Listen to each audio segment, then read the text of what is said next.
Hello, nongeye kubasuhuza kandi mbishimiye cyane nk'uko mubimenyereye tumaze kumenyerana ni SANZE Eleda. Uyu munsi rero mbyutse numva ikintu kimbwira ko tugomba kuganira ku ijambo rito cyane, abantu batajya bumva kimwe, batajya bahuza kimwe, batajya bashyikira ibitekerezo ngo bumve riraringaniye. Kuri wowe wumva amahirwe ari ayahe? Amahirwe ameze ati mu buzima? Hari akantu njya numva bavuga ngo amahirwe ngo tuyirukaho, tugomba kuyakomangira, ntago ariyo aza adushaka. Amahirwe wowe muri wowe iyo ubyumva uba wumva ari ikintu gifite agaciro kangana gute?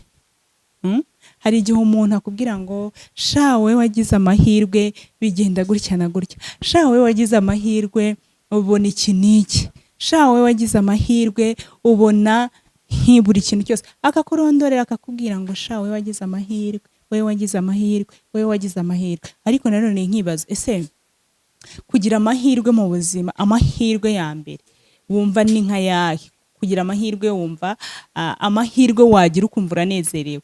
Tuze kuganira, muze kumbwira, kuko numvisha ari ikintu nshaka ko tuganiraho umwanya mutoya utarambiranye, ariko muze kumbwira. Amahirwe rero urwanjye ruhande numva ko amahirwe ahera ku kantu gatoya. Wowe ushobora kuba wumva amahirwe ari ikintu kibyibushye cyane, ari ikintu gifite agaciro gakomeye cyane.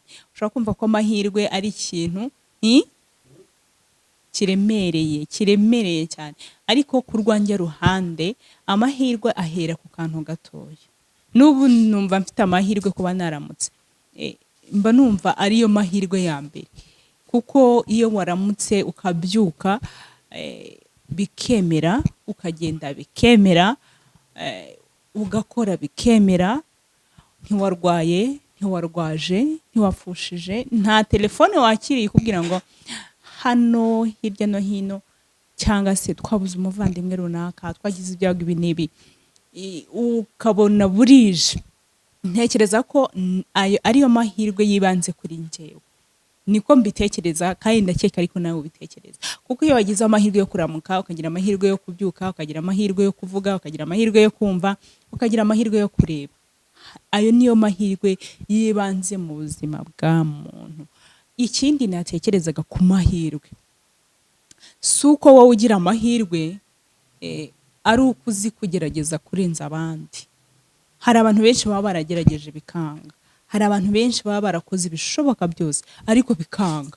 None wowe iyo ugerageje bigakunda, aho ntutekereza ko amahirwe cyangwa se ibyo byakunze hari icyo waba urusha abandi? Ntabwo bibaho. Amahirwe mu buzima abaho, kandi amahirwe ariko abaho mu byo umuntu yakoze.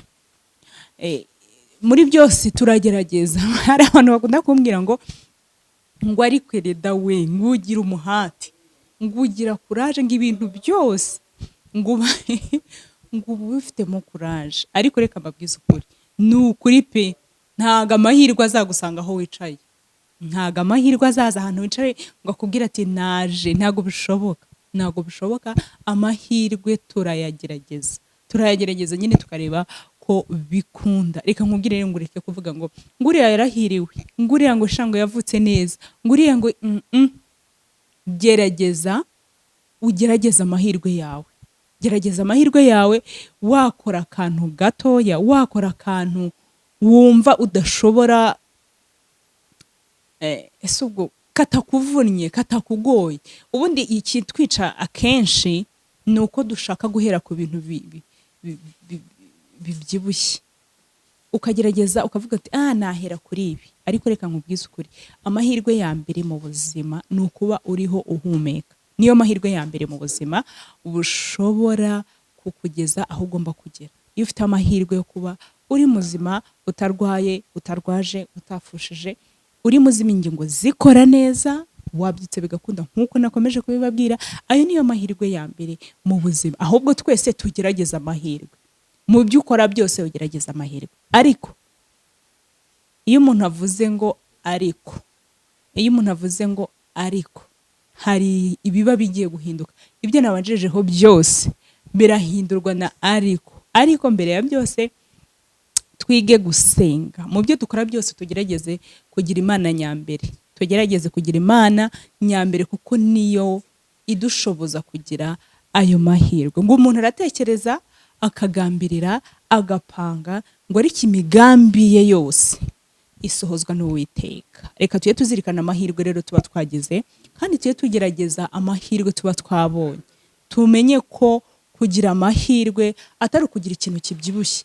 Kugira amahirwe atari ukuba umuntu yaje akaguha amafaranga angana gutya na gutya, kuba umuntu ataje ngo aguhe ikintu runaka, kuba umuntu ataje ngo akubwire ngo gutya na gutya. Ahubwo muri byose tumenye ngo amahirwe aza rimwe mu buzima, kandi ahera ku muntu ufite ubuzima.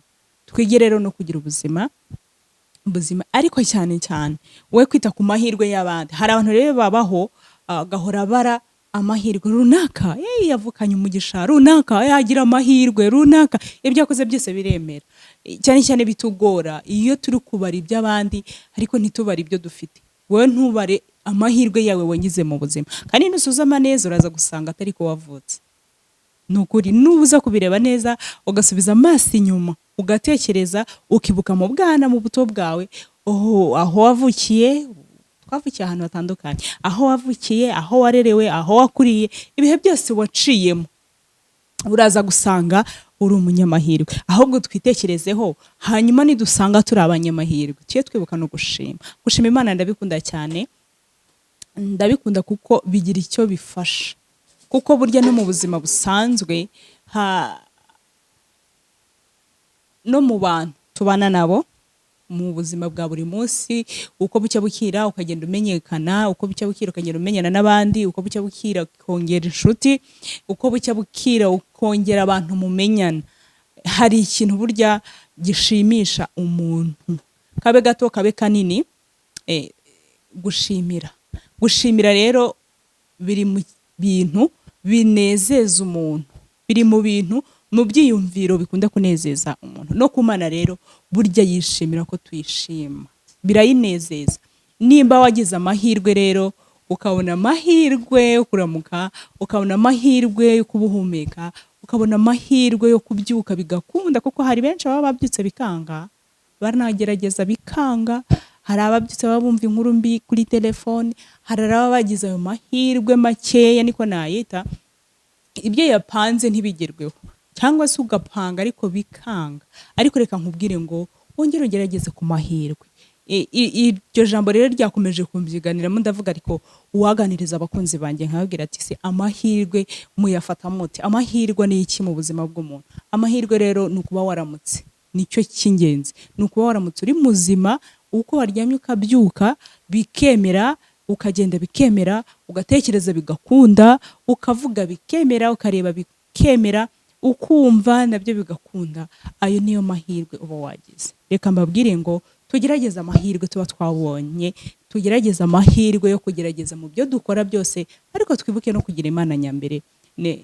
Nicyo kibanze, nicyo kibanze. Ni ukuri tureke gukomeza kubara amahirwe y'abandi. Hari igihe utinda ku migisha y'abandi yawe ukayibagirwa. Tugerageze rero kwita ku mahirwe Imana iba yadutije cyangwa se iba yaduhaye. Ni ukuri hari byinshi bigomba kutwigisha, hari byinshi bigomba sugo nabyita gute, hari byinshi tugomba kwigiraho muri ubu buzima. Mwabonye ko rero natangije topic nshyashya mbabwira ngo nkomeze ngo ukomeze. Ibi byose rero ni ikintu byose bikubiyemo. Mahirwe wagize yo kuramuka, gira ubwira amagambo y'umugisha, gira ubwira ko waramutse, gira ubwira ko yaramutse nejo azaramuka. Twirememo icyizere, kandi icyizere cy'amahirwe meza.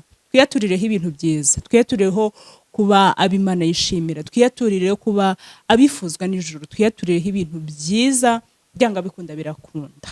Iryo jambo rero ryakomeje kumbyiganiramo, ndababwira ariko ureka nganiriza abantu banjye bambwire ngo amahirwe uyafata ute? Amahirwe uyumva gute? Amahirwe nayahe? Ariko uzirikane ko amahirwe ya mbere mu buzima, wongere usubire mu bwana bwawe, witekerezeho aho wavukiye, utangire ukuri urwo rugendo, uraza gusanga uri umunyamahirwe. Nako kantu gatoya nashaka ko tuganira, kandi ndabizi ko hari uwo kari buze kugiriraho, cyangwa se kari buze kugira uwo gatera imbaraga. Nimba waramutse, byuka usenge, numara gusenga biragize Imana, hanyuma ujye kugerageza amahirwe uba wahawe, kubera ko uba wabyutse bigakunda. Muze kugira umunsi mwiza rero, muhirwe n'ijuru. Ni SANZE Eleda wari ubatekerejeho kandi yifuzaga kuganira namwe. Bye bye.